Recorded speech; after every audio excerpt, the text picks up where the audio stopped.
Hi mga loads, yan, malinis itong pusit. Hiniwa ko sa maliliit, tapos nilagyan ko ng asin at paminta.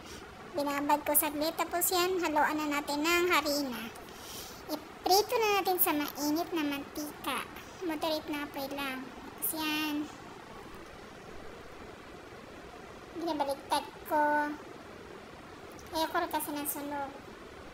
Tapos yan, painit na rin tayo ng kawali. Tapos yung mantika na ginamit ko paprito, yun din ang ginamit ko dito.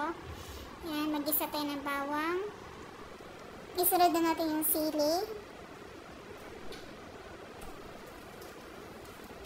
Tapos lagay na natin yung naprito natin yung mga pusit.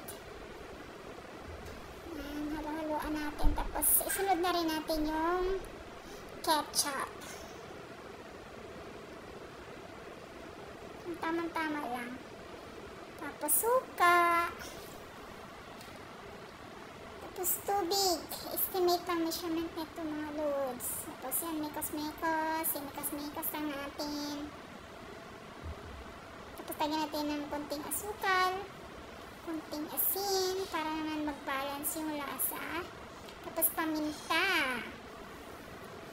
Laging starring si paminta.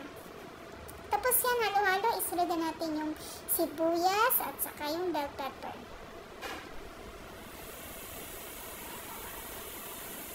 Tapos takpan konti, kumulo. Tapos ito na, luto na siya.